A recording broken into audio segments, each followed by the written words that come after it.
The elevator doors opened on the 32nd floor, and Michael Carter stepped out carrying the faint smell of machine oil and morning coffee. He wore clean clothes, dark slacks, a gray button-down, sleeves rolled to the forearm, nothing tailored, nothing designed to impress. A leather portfolio tucked under one arm, the kind you buy at a drugstore because it's functional and nothing more. The receptionist looked up from her curved white desk and did a small double-take. Not because he was remarkable, because he was entirely unremarkable, and no one unremarkable came to this floor without a reason. "Mr. Carter?" she asked. "They're ready for you in conference room A." He followed her without speaking. The hallway was the kind of hallway that cost money, not in obvious ways, but in the way the carpet swallowed sound, in the way the lighting was warm without being warm, in the way every surface reflected just enough to make you feel watched. Conference room A had a glass wall facing the open floor. From where Michael stood at the threshold, he could see perhaps 40 desks, 40 people looking up from their screens. Word had traveled. Everyone knew someone from facilities was being called up to meet the CEO. The spectacle of it hadn't been lost on any of them. He walked in and sat down. 3 people were already seated. A man from HR whose name Michael didn't know, a woman from legal he'd seen once in the lobby, and at the head of the table, Emily Lawson. She was exactly as described.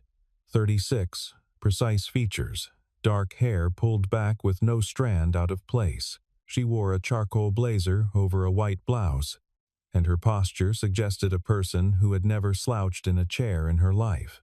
Her eyes were a particular shade of gray-green that caught light differently depending on angle, and in this moment they were aimed at him with the steady attention of someone used to making assessments quickly. "Mr. Carter," she said. "Thank you for coming up. Your assistant said it wasn't optional," he replied. The HR man cleared his throat. Emily Lawson didn't blink. "Fair enough," she said. "I'll be direct. We've reviewed your work here over the past 9 months. The HVAC overhaul in Building 2, the electrical rerouting on floors 12 through 15, the subcontractor coordination during the lobby renovation. You delivered all 3 under budget and ahead of schedule. The contractors you managed speak highly of you." Michael said nothing. Emily placed a single sheet of paper on the table and slid it toward him. "We'd like to offer you a full-time position. Director of Facilities Operations. The salary is listed at the bottom. Benefits are first tier. There's a performance review at 6 months." Michael picked up the paper. He read it. He set it back down. "No," he said. The legal woman stopped writing. The HR man looked at his folder as though he'd misheard. Emily Lawson leaned back exactly 1 inch. "Excuse me? I appreciate the consideration. But, no. May I ask why?" "You may." He didn't elaborate. The silence stretched long enough to become something physical.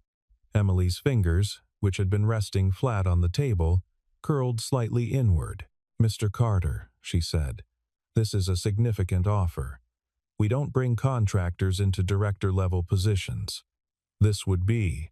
I understand what it is. Then help me understand the refusal." Michael looked at her for a moment. "Not long. Long enough. I don't work for people like you," he said. The legal woman's pen stopped moving entirely. "People like me," Emily repeated. The tone was flat, precise, dangerous in the way a blade is dangerous before it moves. People who offer something because they need it, not because they want to give it. He stood and picked up his portfolio. "The offer is about the renovation contract renewal in Q4.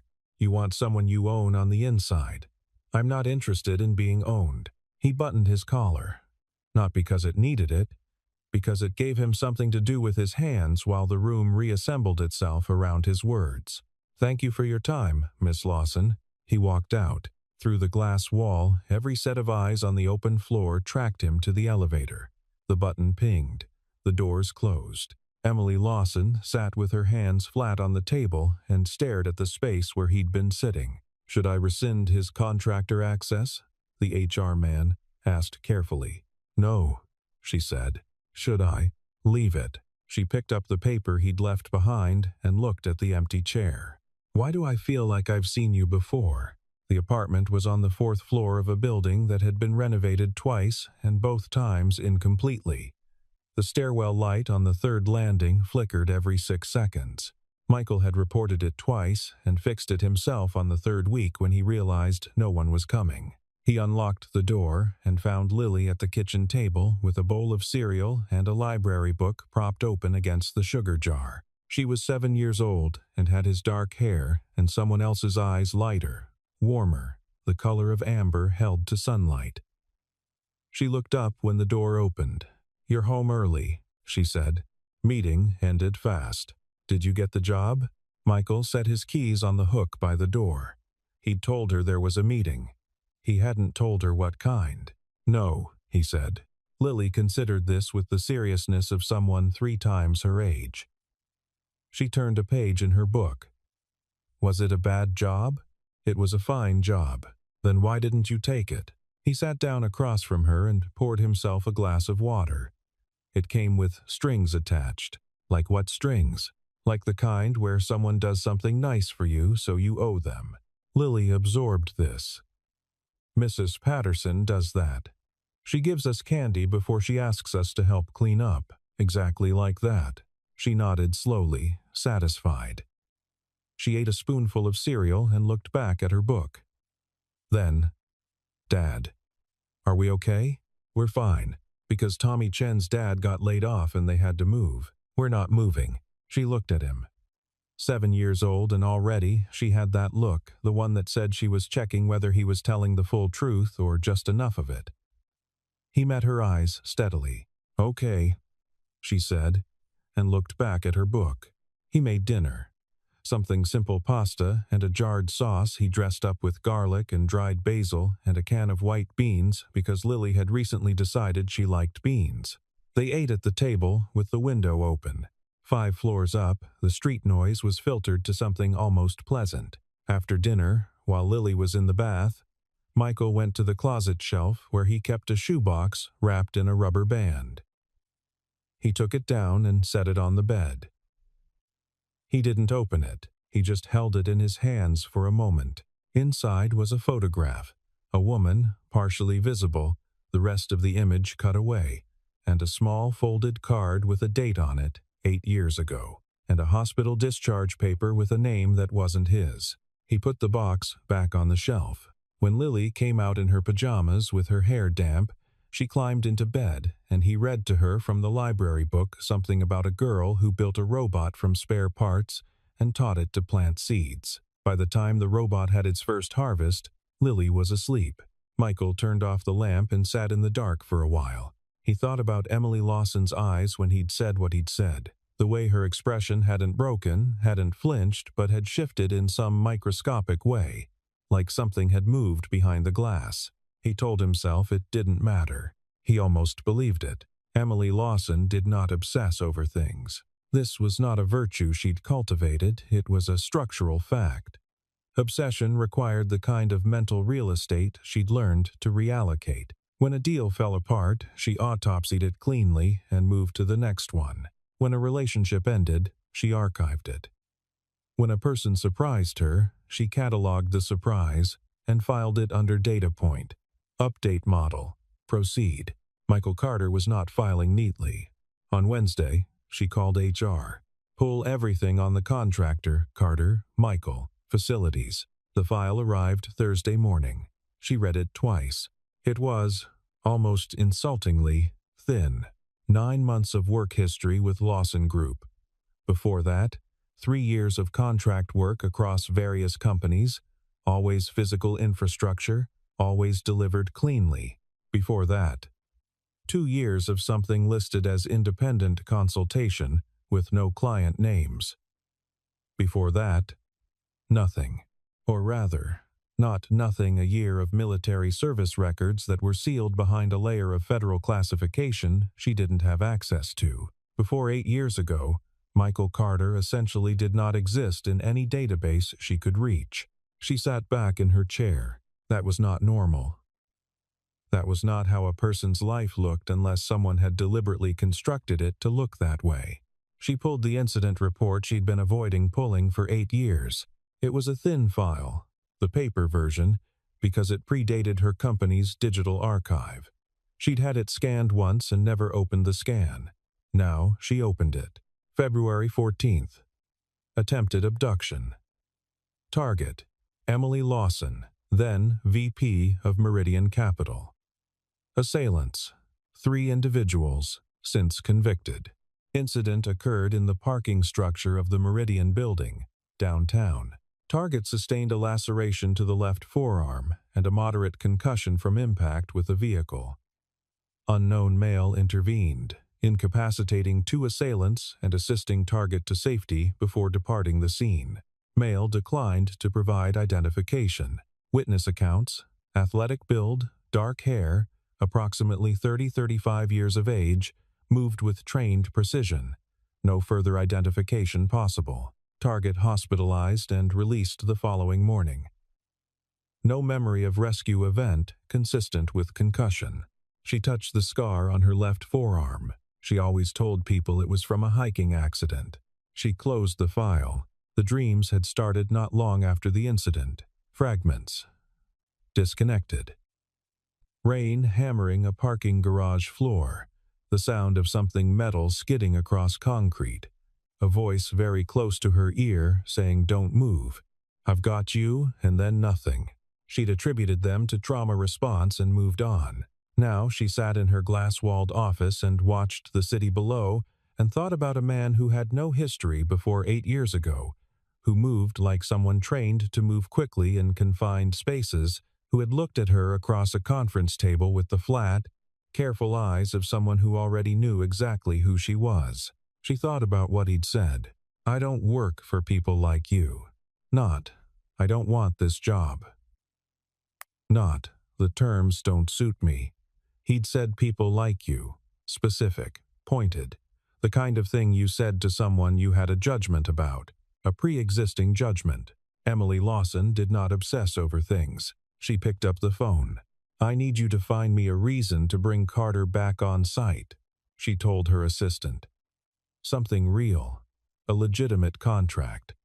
Make it infrastructure, something that actually needs doing. The HVAC units on 17 have been flagged. Perfect. Draw up the paperwork. She hung up and looked at the scar on her forearm and said nothing for a long time. The contract was for the 17th floor HVAC system. It was legitimate work the units genuinely needed servicing, and Michael Carter was, on paper, the best contractor they had on file for this kind of job. No one could reasonably object to the assignment. He showed up Monday morning, signed in at the lobby, and rode the elevator to 17 without going near the 32nd floor. Emily arranged her schedule to include 2 site visits. She told her assistant it was about facilities oversight. Her assistant, who had worked with her for 4 years and understood the architecture of her deflections, simply noted it on the calendar. The first visit was brief.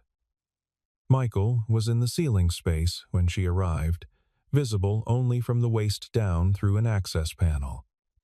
She asked the building manager 2 questions about ventilation capacity and left. The second visit, she timed better. He was standing at the main unit panel with a diagnostic tablet when she came through the door. He heard her, looked over his shoulder, and looked back at the panel. "Miss Lawson," he said, without inflection. "Mr. Carter." She stopped at a reasonable distance. "How's the assessment coming?" 3 of the 6 units need coil replacement.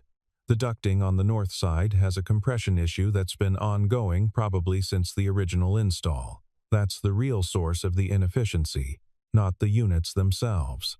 "How long for repairs?" 8 days if you approve the scope this week. 12 if the approval goes through normal channels. She nodded. "I'll expedite it."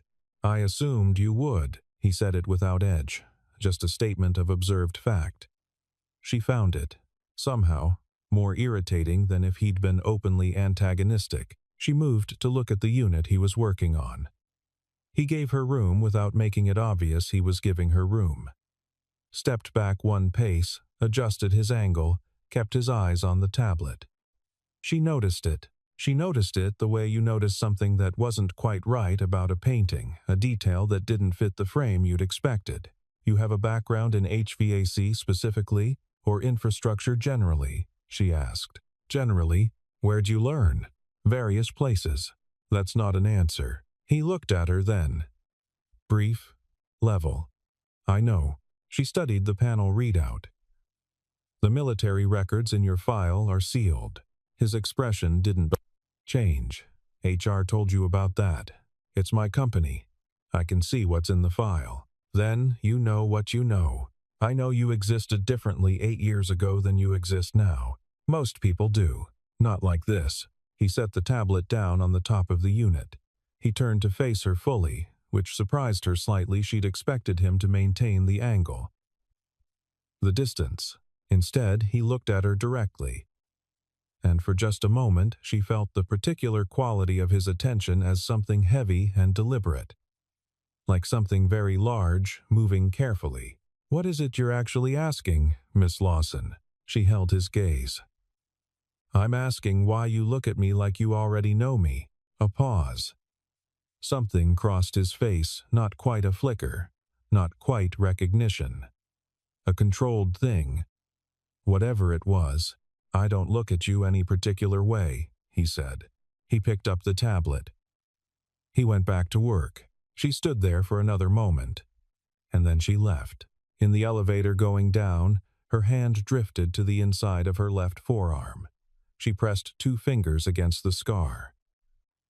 Old habit, something she did without thinking, the way other people touched their temples when they were trying to remember something. The next morning, she was moving fast through the lobby when someone from the mailroom stepped out from a doorway with a full cart. The impact didn't happen. She didn't quite understand why until she realized Michael Carter was standing beside her, one hand having caught her arm and redirected her momentum in a single fluid motion that had barely registered as a movement at all. She looked up at him. He was already releasing her arm. Sorry, he said. Reflex. Where did you learn to move like that? But he was already walking away, badge held flat to his side, the same measured pace he always maintained, and he didn't answer. It was a Friday afternoon when Lily appeared. Michael had arranged for her to be picked up from school by a neighbor on the days he worked late.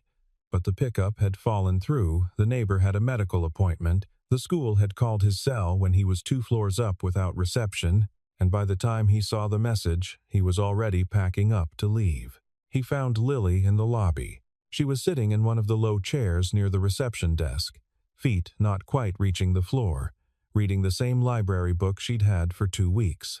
She'd apparently told the security guard very seriously that she was waiting for her dad, and that she was fine, and that she had snacks in her bag. The security guard looked relieved when Michael appeared. She was very clear about the snacks, the guard said. She usually is. Lily looked up from her book. Hi, Dad. Hi, kid. We talked about calling when plans change. I did call. You didn't answer. So I took the bus. He closed his eyes briefly. He opened them. We're going to discuss this at home. Okay. She hopped off the chair and tucked the book under her arm with complete equanimity. They were nearly to the door when Emily Lawson came through the lobby with her assistant and 2 people from legal. She stopped when she saw Michael, which caused a brief pileup behind her. Her eyes moved from him to Lily. Lily looked at her with the frank, unhurried assessment of a child who had no reason to be impressed by anyone. Hello? Lily said. Hello, Emily said. This is my dad. I know. We work together sometimes. He does your HVAC. He does. Lily nodded as if this confirmed something she'd been told. Then, he doesn't like rich people very much, especially CEOs. Lily, Michael said. It's true, Lily said, reasonably. Emily looked at Michael. Something in her expression had loosened, very slightly, in the way a fist loosens when the urgency of holding on passes. It's all right, she said, to Lily. Why do you think he doesn't like CEOs? Lily thought about it. He says some people give things to get things. and CEOs give the most so they can get the most. That's a very specific critique. What's a critique? A careful reason for not liking something. Lily nodded, satisfied with the definition. She looked at Emily for another moment with those amber eyes. He saved someone once, she said, a long time ago. But she forgot him. She paused. He said that's okay, that she was safe and that was enough. The lobby was not quiet. There were phones ringing, the distant percussion of the revolving door. A conversation happening across the space, but in the small bubble of the three of them, something had gone very still. Michael put his hand briefly on Lily's shoulder. "Let's go. Bye," Lily told Emily. Emily watched them walk through the lobby doors and out into the afternoon light. The two lawyers behind her exchanged a glance. Her assistant looked at her phone. Emily stood for a moment longer. She forgot him. He said that's okay. She touched the scar on her forearm. It was not okay. She didn't know yet exactly what it was, but she knew, with the sudden cold clarity of something arriving late, that it was not okay. She pulled the archived incident footage on a Sunday, alone in her office, with the city gray and quiet below the windows. The parking structure cameras from 8 years ago had been low resolution and poorly positioned, the kind of coverage that technically existed but practically told you very little. She knew this because she'd been told so at the time, by the detective who'd handled the case. What she hadn't known was that the camera on level 2, the one closest to where she'd been found, had captured 12 seconds of usable footage before taking a power hit from a severed cable. She watched it 4 times. A figure moving through the frame. Carrying something. Carrying someone. Moving fast, purposefully. Not running, but close to running. The controlled economy of motion of a person who knew that speed and precision were not opposites. The resolution was too poor to confirm a face, but she knew the way he moved. She had been watching him move for 3 weeks. She found the full incident report next. The one that hadn't been included in the thin version she'd read before the supplementary document. The one with the responding officer's personal notes. Unknown male, present at scene, declined all identification. Carried victim approximately 40 meters from point of attack to service exit. Victim unconscious. Male sustained what appeared to be a gunshot wound to the left shoulder. Did not seek medical attention. Exited through service stairwell before EMS arrival. One witness, parking attendant, level 1, reported seeing a man exit the building through the east service door. Hand pressed to shoulder, moving north on foot. Did not stop. Was not found. She sat back. Left shoulder. She thought about the way Michael Carter always rotated his left arm slightly inward when he reached overhead. The way his left sleeve sat differently than his right. The way he'd caught her arm in the lobby and used his right hand to do it, even though the geometry of the moment would have made the left hand easier. She stood up and walked to the window. Below, the Sunday streets were nearly empty. A cab, a cyclist, the ordinary machinery of a city at rest. A gunshot wound, and he walked north on foot, alone. She thought about the shoebox she imagined he might have. She thought about a 7-year-old girl who said he saved someone, but she forgot him. She thought about a man who had said, "You should stop digging, miss." Lawson, not "I don't know what you're talking about." Not, "You've got the wrong person." Just, "Stop digging," which meant there was something to dig up. She called him Monday morning. "I need 5 minutes," she said. Not about work. A pause. Conference room? No. The roof garden. Noon. Another pause.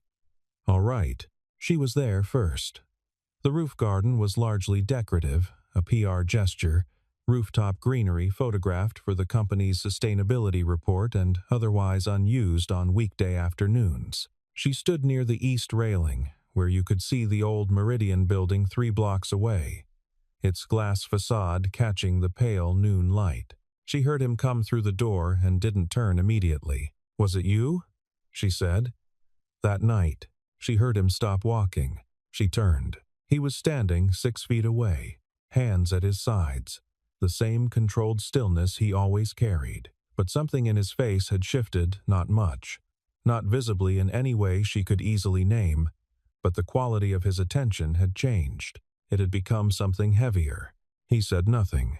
February 14th, she said. 8 years ago. Parking structure, Meridian Capitol building. 3 men. I was. She stopped. She didn't know exactly what had happened. She'd been told, clinically, but she had no memory of it. I was hurt. Someone carried me out. Someone who took a bullet doing it and walked away anyway. He looked at her for a long moment. "You should stop digging, Miss Lawson," he said. Not a denial, not a deflection. Just stop. I can't. You can. You've gone 8 years without knowing. You can go the rest of your life. That's not your decision to make. Something crossed his face. Not anger. Something more complicated than anger, the expression of a person encountering a truth they'd prepared for, but hadn't quite prepared for the weight of. "It was you," she said quietly. He looked at her. He didn't say yes. He didn't have to. Her mind produced it, then not a memory, exactly, but a sensation. The lurching disorientation of weight in motion, the feeling of being carried, the smell of rain and copper and something burning, and a voice very close and very steady saying, "Don't stop breathing, you're going to be fine." She'd always thought that fragment was invented, something her mind had constructed to fill the gap. Now she understood it wasn't. "You were shot," she said. "I've had worse, and you never came forward. Never contacted the police. Never." She stopped. "Why?" He looked away briefly, toward the Meridian building. "Because I wasn't supposed to be there. What I was doing that night, it was work that didn't officially exist. Coming forward would have complicated things. For you. For other people. And you thought that was your call to make. I thought it was the only call available." He looked back at her. "You were alive. That was the goal. Everything else was administrative." "Administrative?" she repeated. "I didn't say it was right. I said it was the decision I made." The wind moved through the rooftop plantings and carried the sound of traffic from below, and she stood there for a moment with the weight of 8 years recalibrating itself across her understanding of her own life. "I owe you. You don't owe me anything." "I do." "No." His voice was quiet and absolute. "You lived. That was the point. The accounting stops there." He turned toward the door. "Michael." She hadn't used his first name before. He stopped. "I forgot you. For 8 years. I didn't know you existed, and you watched me from the outside of that," and she didn't finish the sentence. He stood with his back to her for a moment. "You were safe," he said. That was enough. He went through the door. It closed without a sound. She stood on the roof for a long time. The Meridian building glittered 3 blocks away, indifferent and polished and full of other people's present moments. She pressed her fingers to the scar on her forearm and breathed. That was enough, she thought. For him, maybe. Not for her. She'd built this company from a second-hand desk in a rented office when she was 26 years old. She'd made decisions that cost her sleep and relationships, and once, a very long friendship. She'd never allowed herself the indulgence of things she couldn't account for: sentiment, gratitude, guilt over things she didn't choose and couldn't remember.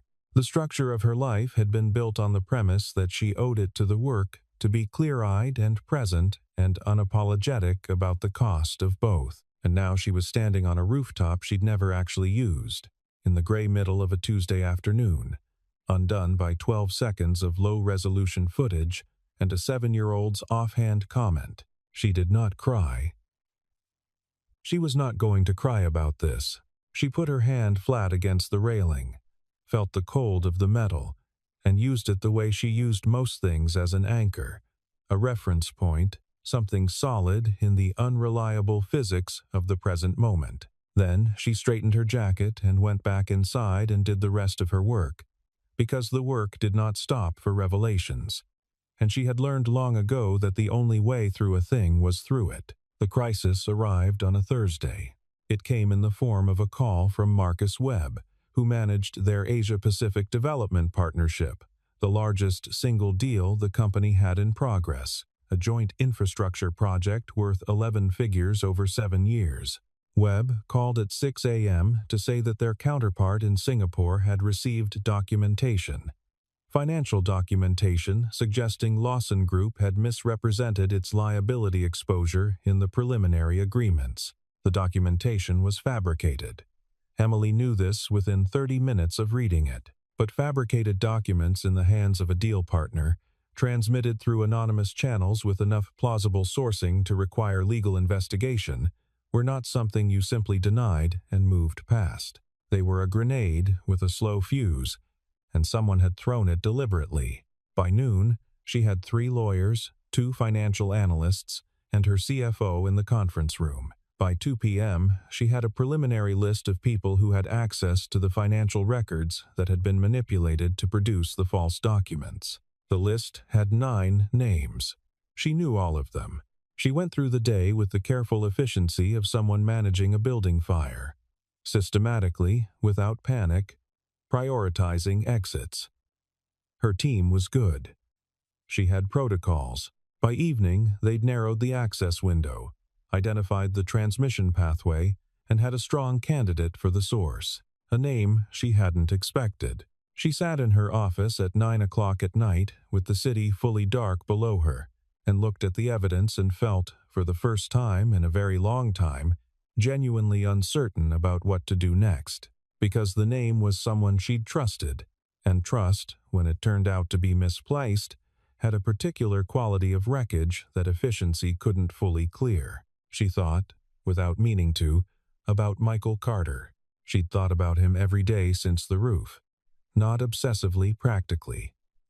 The way you thought about an unresolved equation when you were trying to move on to other math. She hadn't told her assistant to call him. She hadn't reached out. She'd given him the space of his own choice, because he had made clear that he did not want to be folded into her life, and she had barely, with effort, respected that. She called him at 9:30. "There's a problem," she said, when he answered. A pause. Then, "I heard.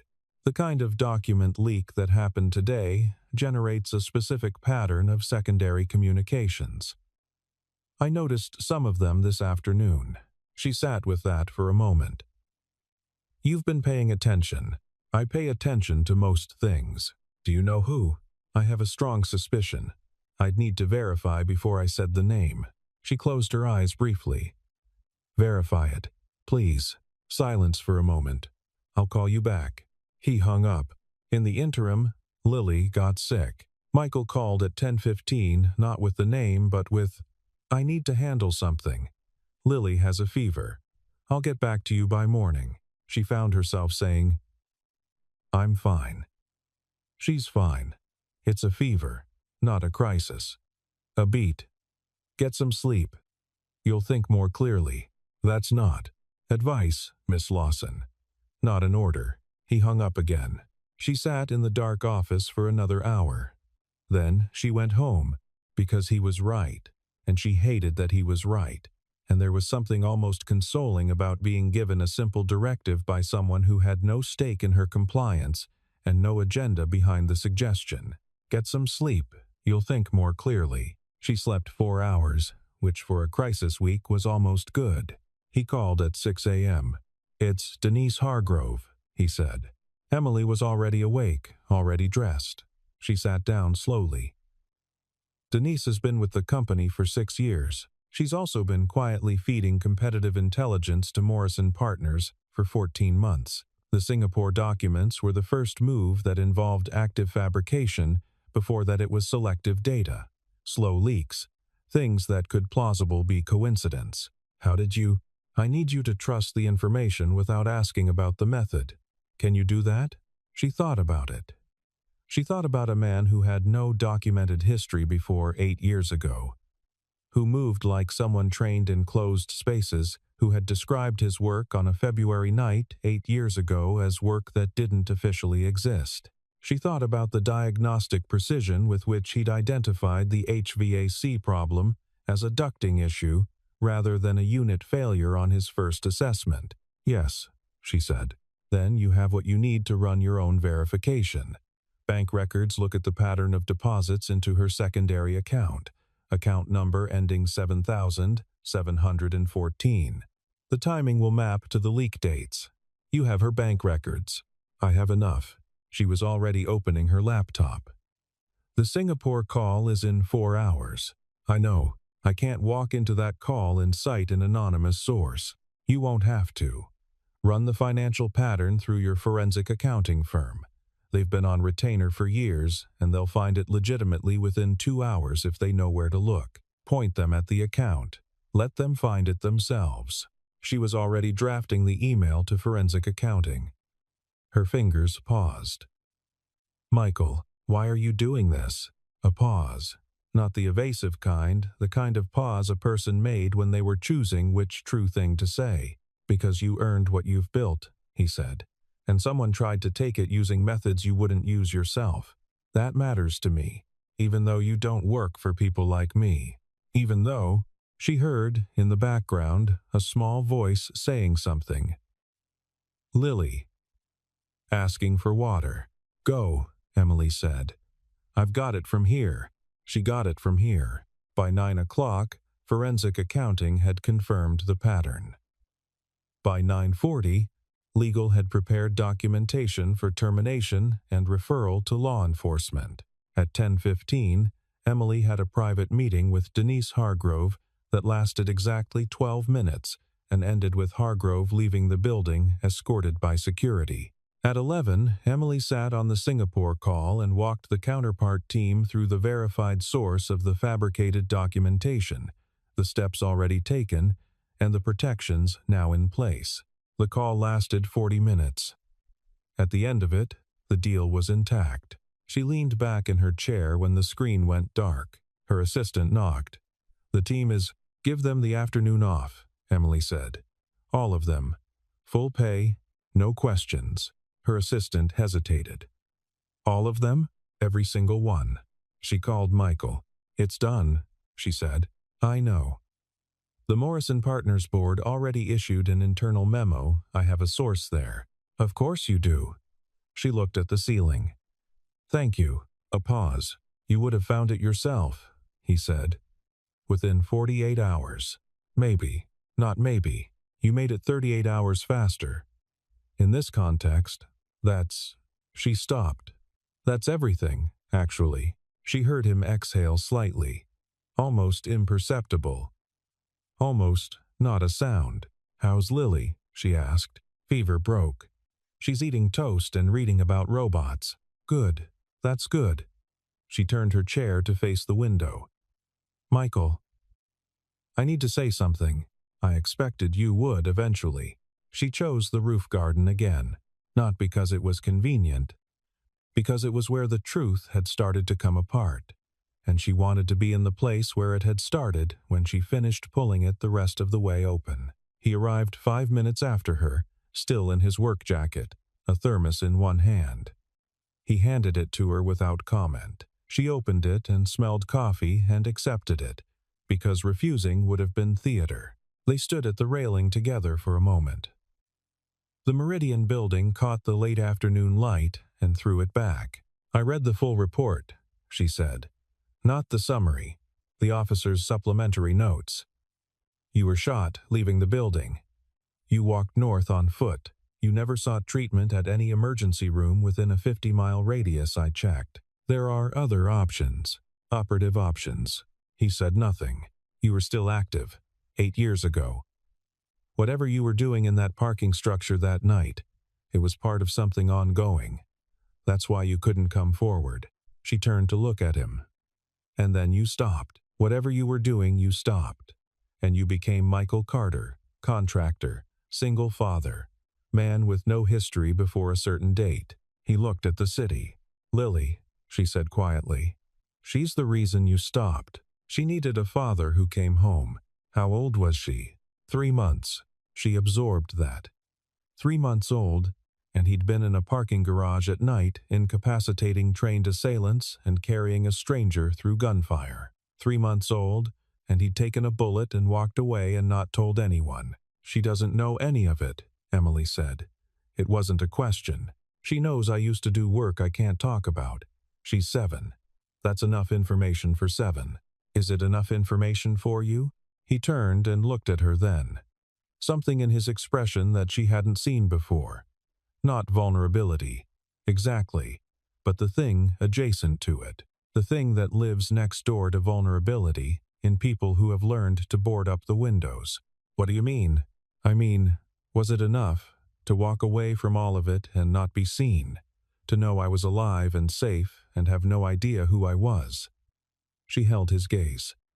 You saved my life, and I walked around for 8 years without knowing your face, without knowing your name, without her voice didn't break, but it came close, which surprised her.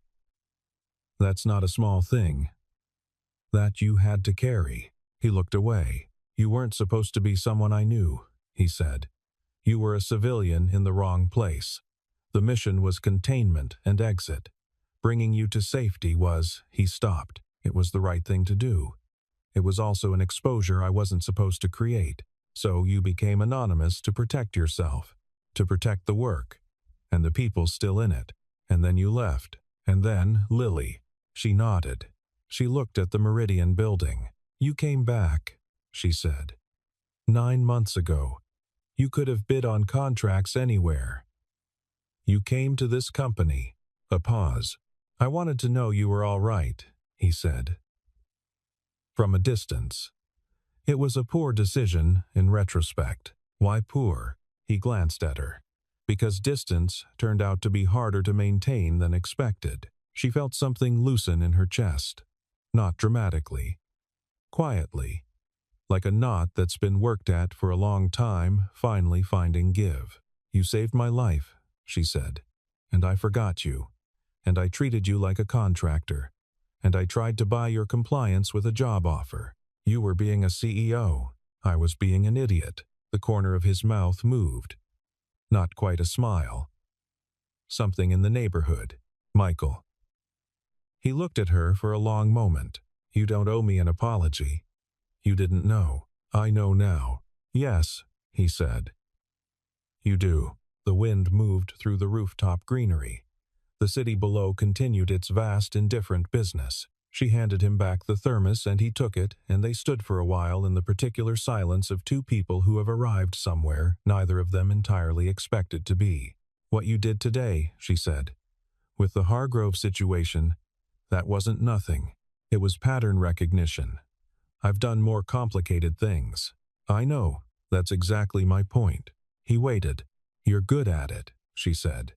At seeing things that are wrong and knowing what to do about them, and you've been doing it from the outside, from a distance, alone. She turned to face him fully. That seems like a waste. Is this another job offer? No, she said. It's not. She told him on a Saturday, at a park 3 blocks from his apartment. She'd asked if they could meet somewhere that wasn't the building. He'd suggested the park, and she'd shown up in jeans and a gray coat. No assistant, no folder. Nothing, except the clarity of someone who had spent a week deciding exactly what she wanted to say. Lily was there, because Saturday was Lily's day and Michael didn't negotiate on that. She was at the far end of the park on the climbing structure, moving with the fearless, physics-defying confidence of children who haven't yet learned to calculate risk.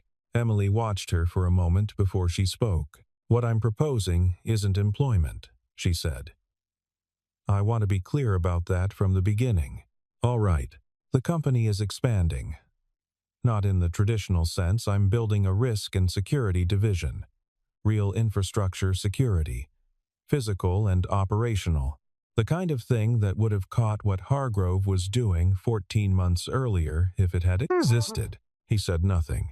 I'm not asking you to work for me, she said carefully.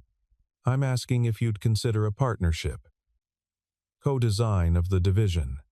Your judgment alongside mine. Equity, not salary. Full autonomy over your methods within agreed parameters. He looked at her. Why? He said. Because I trust your judgment. You barely know me.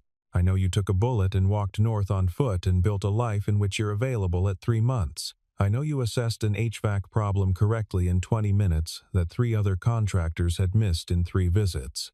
I know you identified a 6-year internal leak in one night that my entire security team missed entirely." She paused.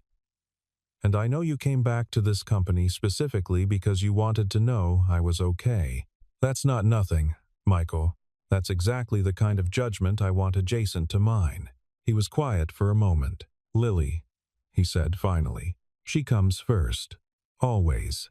I know. No last-minute emergencies that require me to choose between her and the job. If the choice presents itself, I choose her. That would be written into any agreement. And I'm not subordinate. Not to you. Not to anyone in your organization. I said equity and partnership. I need to hear you say not subordinate." She met his eyes.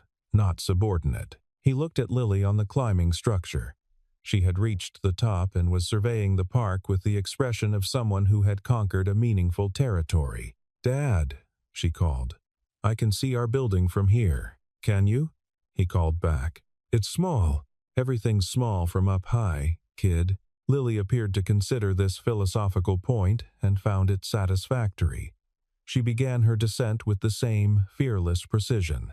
Emily watched her and said nothing for a moment. "She's going to be remarkable," Emily said quietly. "She already is." Lily arrived at ground level and came over at a run, stopping at Michael's side and looking up at Emily with those amber eyes.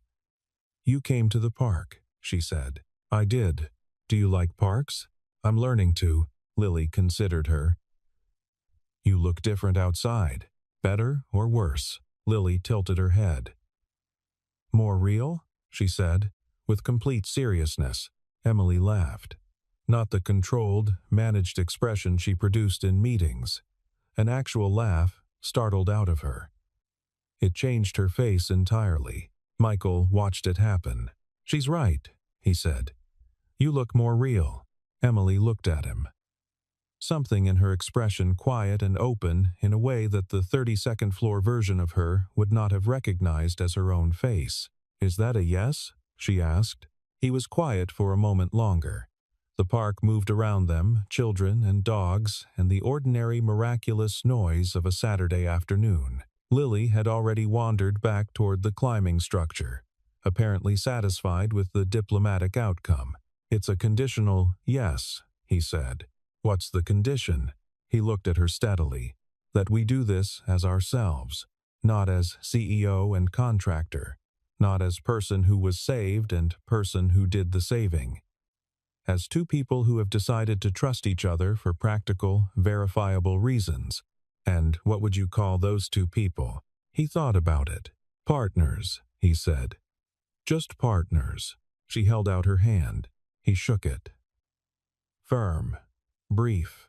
The handshake of two people who understand that this is the beginning of something, and that beginnings deserve to be treated seriously. "One more thing," he said, as she was turning to go. She stopped. "I didn't come back for the offer," he said.